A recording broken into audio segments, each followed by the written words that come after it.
This video is sponsored by Only Crits. How can you be a great guest in a D&D game? If you get asked to sit in for a session or two, you might not think you have any real responsibilities, and partially that's true. I think the GM has a lot of responsibilities to integrate you into the game and give you all the tools you need, and I actually made a video about that on Monday. You can watch that right up here. But there are some things you should know about what you can do to be a great guest at the table and make the session a truly memorable experience, not just for you, but for all your fellow players. And so that's what we're going to talk about today. Now, throughout this video, I'm going to reference some guest players from the first campaign of Critical Role as examples of some great guest player behavior, but I'm going to keep it restricted to the guests who've appeared in the episodes we've discussed on this channel so far, so no spoilers for anything beyond episode 56 of the Vox Machina campaign. Now, when you're creating a character for your D&D game, your GM will hopefully give you the relevant information about the session you're jumping into, if there's anything you need to know. But you should probably also create your own goals and things that your character wants. Some of these might be prompted by the background you pick, or the backstory you come up with, or some other aspect of your character creation process. But I would still really recommend that you make sure your goals as a character are tied into what the GM has planned for the session. Partially, this is the responsibility of the GM, but it never hurts to just ask before the session, hey, what sort of adventure are we going to be going on? I want to make sure that my character's motives are tied into the adventure. The first guests we saw on Critical Role came during the Slayer's Take arc, where the party was teamed up with some other adventurers who were hoping to join the same monster hunting guild. This presented a really clear reason for these guest stars to be really invested in what the players were already going to have to do, which was hunt some monsters. Two of the guest characters, Zara and Cash, were sort of in the same boat as the regular players. They were prospective guild members who were hoping to become initiates. The other two, Lyra and Torbir, were existing guild members with something to prove. Now, the cast of Critical Role had sort of been railroaded into joining the guild. It wasn't something they had initially wanted to do. And Cash was in a bit of a similar situation. We never learned the details, but he confirmed at the end of his second session that he was only there to fulfill an obligation and not to join the guild full time. On the other hand, Zara was actually interested in joining the guild, and this led to a really interesting moment from her when the party was debating what would happen if they did not fulfill the contract, because it looked like it might be an unwinnable mission. Zara replied, well, I'm not like you guys. I'm not going to face jail time if I don't get into the Slayer's Take, but I am here to join this guild. But here's what makes this an especially useful moment for us to learn from, because this comes at a moment where the party is debating what might happen if they just cut and run. And I could easily see Zara's arguments being, well, I'm not facing jail time and there would be no consequence to me if we retreated. But instead she has the opposite takeaway. She says, quote, my motivations are not to save my ass, my motivations are to get into this bloody guild. Essentially, she's telling them that she wants to continue with the mission. And she does that by tying her motivation into what the players were already going to do. Hunt a monster and earn their place in the monster hunting guild. Now, it's possible you won't be able to come up with those details before the game begins, maybe because you just don't know enough about the scenario before you actually sit down for the first session, or maybe because you discover more details about your own character as that first game goes on, or something similar to that. But that doesn't mean that you can't still try doing this in your own games, because you can also add details during the game to better integrate your motivations into the adventure. For example, when I played Dut the Faithful, who I've briefly discussed before on this channel, I'll probably talk more about him in another video, I had no idea what adventure I was going to be sitting down for. My friend had just put out a call in our D&D Facebook group and asked for another player at the table, and I was available on really short notice, so I drove out there and came up with the character on the drive. Once I sat down to play, I found out we were playing through Horde of the Dragon Queen, and my character was going to be introduced as already trapped on this flying castle piloted by storm giants. As the session continued, we discovered that there was a white dragon in the castle, and we were going to need to slay it. When we took a break in the middle of the session, during which I think we went outside and watched a lunar eclipse, if I remember correctly. It's not at all relevant to the topic we're talking about today, but it was pretty cool. But after the break, when we went back inside to play, I quickly took the GM aside and suggested that my character wasn't here purely for altruistic reasons. I suggested maybe his son had been killed by this white dragon, and so my character was also a little bit looking for revenge. This wasn't going to change anything about his behavior during the game, because he was very clearly still going to work toward the same goal as the rest of the party. He didn't even share this detail with the rest of the party until after the dragon was dead. But the purpose of adding that to my backstory during the campaign was to make sure Dut had a really clear reason to do what the party was already going to want to do.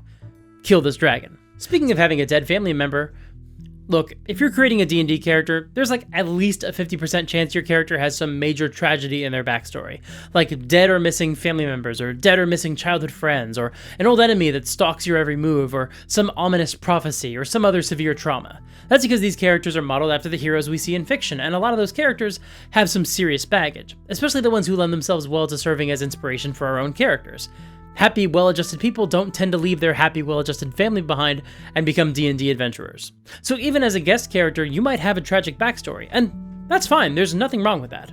However, it becomes an issue when all you want to do is brood in the corner and not talk about your past. Like, it's fine for your character to not want to talk about it, but you should still present your character in a way that actually invites the other players to engage with you, or at least demonstrates for the other players why your character is the way they are.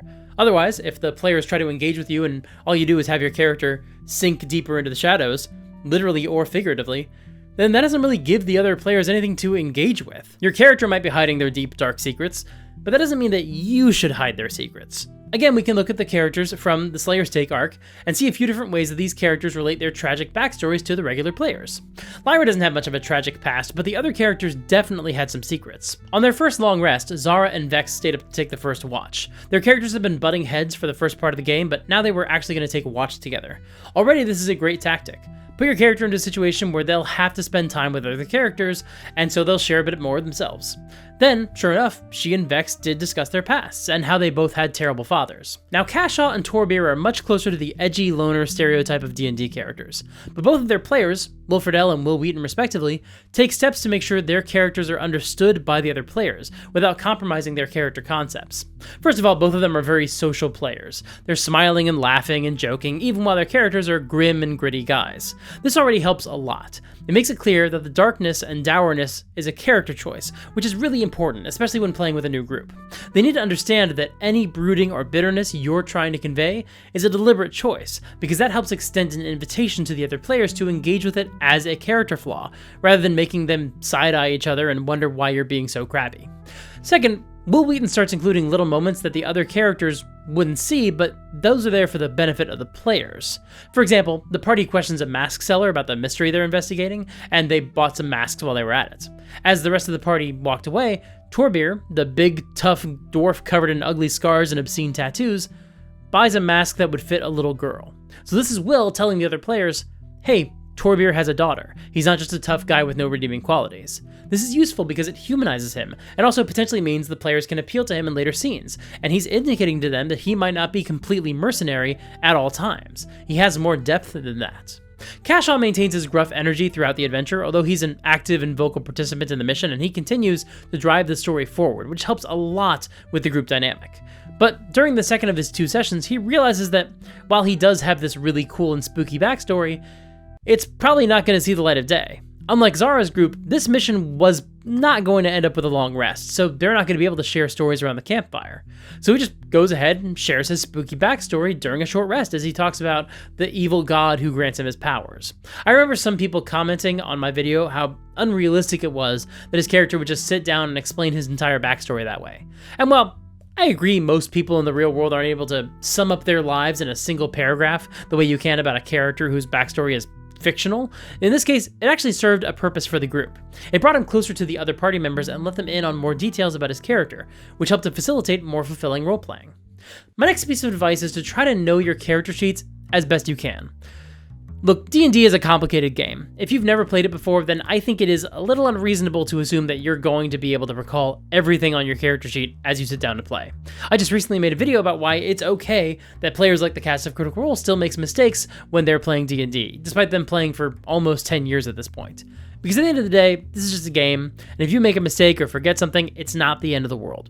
That being said, I was really impressed with how Lyra and Kashaw both knew their spells really well, especially considering the fact that they were playing characters who were around 10th or 11th level, and those character sheets can get pretty dense.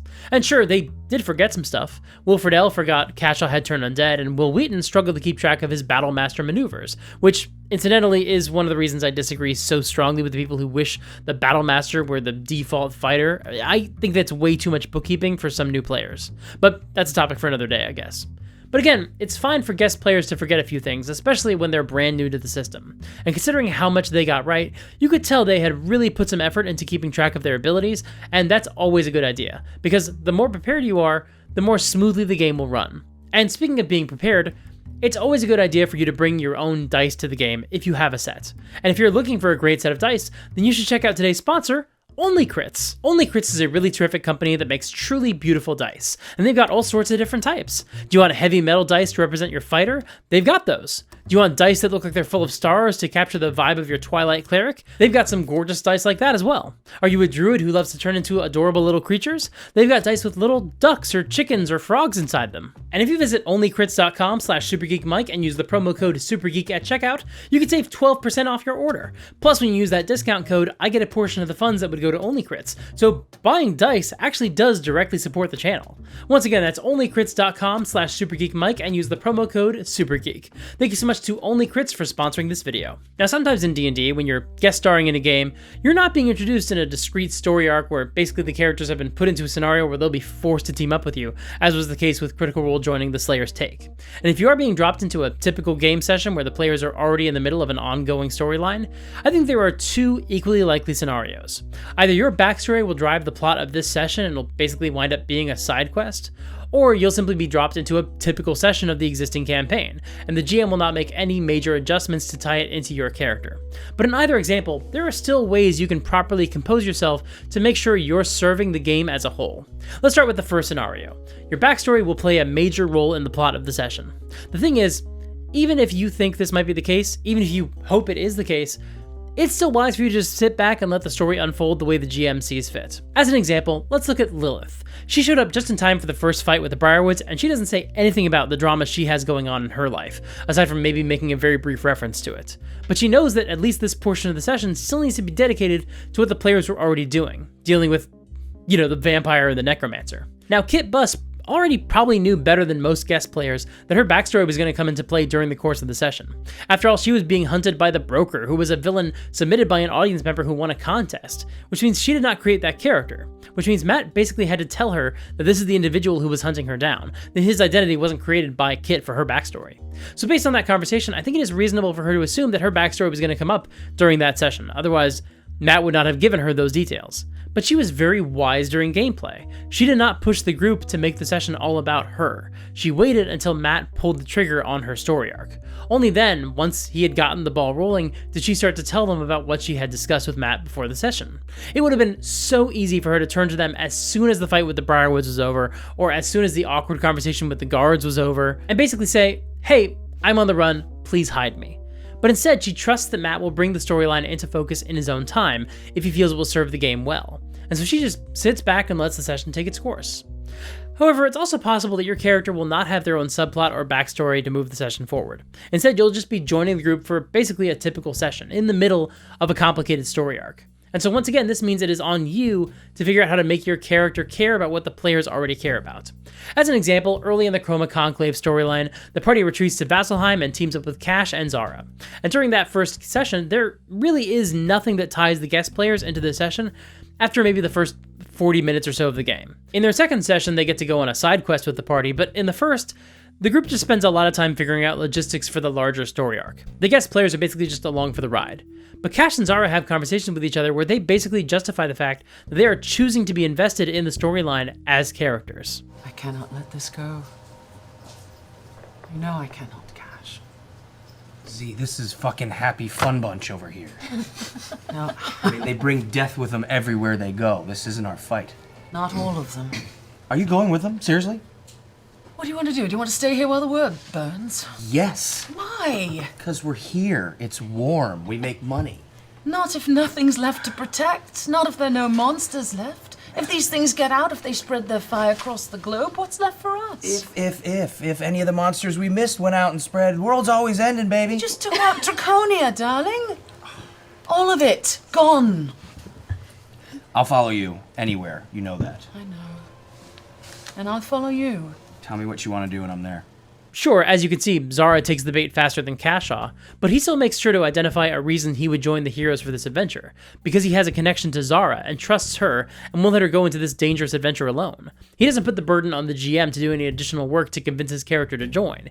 He handles that part himself. If you put that burden on the others at the table, including the GM, then it slows down the session, because you're basically saying that the adventure can't start until everybody does a little extra work to convince your character. And we can debate whether you always have to take the GM's bait for a campaign where you're a regular player, but when you're a guest, Yeah, I think it is more respectful to everyone to just go along with the adventure and find ways to justify that as what your character would do. Speaking of respect, that's our next piece of advice. Respect the time of the other players. Today we're going to talk about 2 forms this behavior takes. Not talking or being disruptive when the spotlight isn't on you, and moving efficiently through the scenes that don't involve the other players. For the first example, not being disruptive or talking over other players, I want to use Chris Hardwick as Gurn Blanston as our reference point. And this is a very funny example because he starts by modeling great behavior, and then goes on to model very poor behavior, all surrounding this same subject. For the first maybe half of the game, whenever his character isn't taking the center stage, Chris Hardwick just sits back and watches. He still participates in jokes and table talk, and he still makes a huge impression with his character when the focus widens to include him, but he's being incredibly respectful of the other players when it's not his turn to talk. Unfortunately, in the second half of the episode, that all goes out the window. When something in the game makes him think of a reference or a joke, he doesn't engage in typical table talk and joke about it with the other players, and he doesn't sit back and let the players have their moments either. Instead, he pulls out his phone and starts blasting a song that is vaguely connected to the moment in the game. When he has his zombies dance, he doesn't jokingly sing the hook for Thriller, he plays the song on his phone and people have to talk over it for longer than you'd expect. When Scanlan casts Odaluk's Resilient Sphere, Chris doesn't say, "That reminds me of the rover from The Prisoner," which was already kind of a stretch to begin with.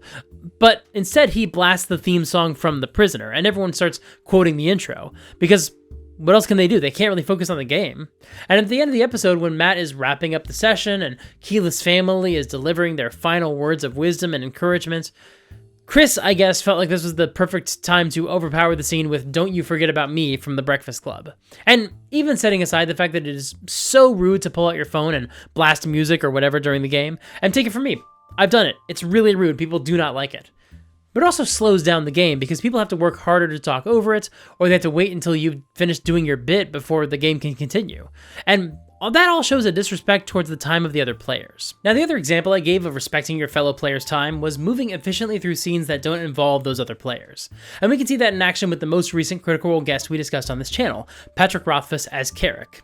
Someone commented on that video that they didn't like that Rothfuss didn't roleplay out his conversations. Instead, he would just say, "Oh, Carrick says this. Here's the thing we discuss." He'd handle things in the abstract. And first of all, I don't think their point was that you can't do that in your own games. It's just very different from the role-playing they're used to watching in an entertainment product like Critical Role. But also, I actually don't think it's true. At least not entirely. Sure, at the end of the session he makes a quick reference to the sorts of conversations he's having with Keyleth to help her deal with her crisis of conscience, but besides that example, I think every other time he hand-waves away what he's saying, he's talking to the NPCs, and not the players. He role-plays out all of his interactions with the party, but anytime he turns to an NPC and discusses logistics, he starts speaking in the abstract.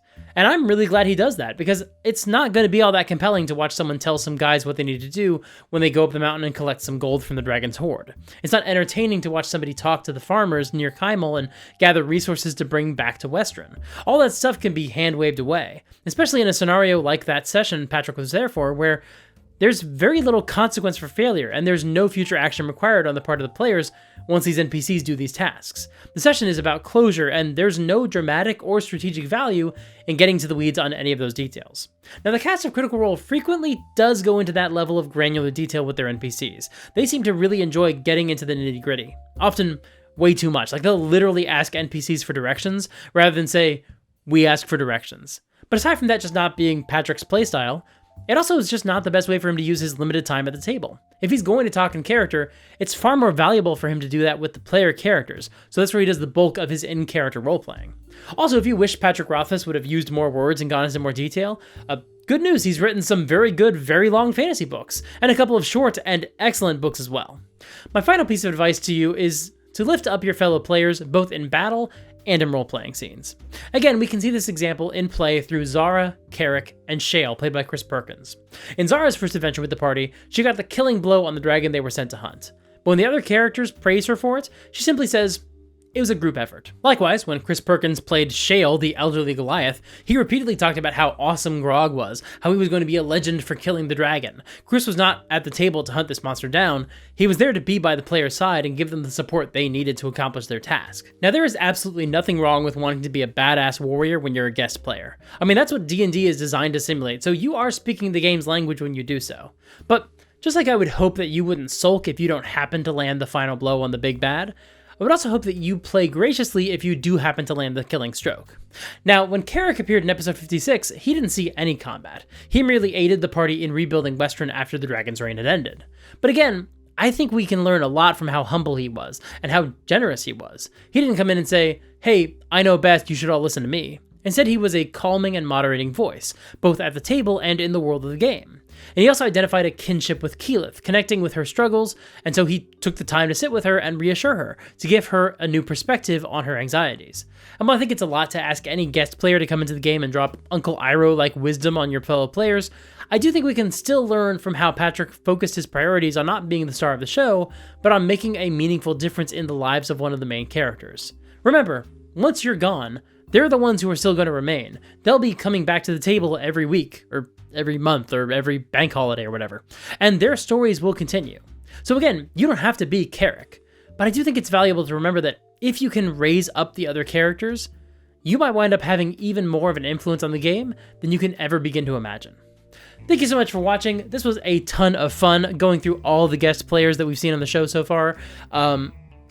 Except I forgot about Garthok. I didn't realize that until literally I was recording this video. I completely forgot about Garthok.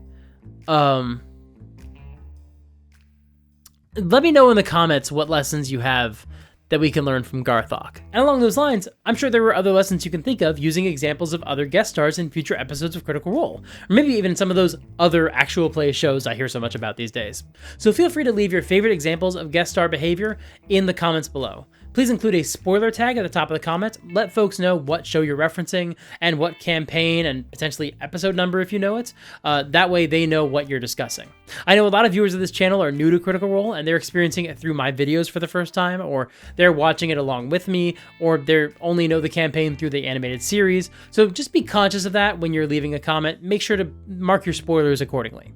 If you want to support the channel, the easiest and most helpful way to do so is by liking the video and subscribing to the channel. I know it sounds trite, but it actually does boost the video in the algorithm, which makes a huge difference. If you're able to support me financially, and no problem if you're not, but if you are, you can support me on Patreon or become a YouTube member or donate to my Ko-fi. I've also got a Discord server, I'd love for you to join that, and sign up for my newsletter. All those links are in the doobly-doo below.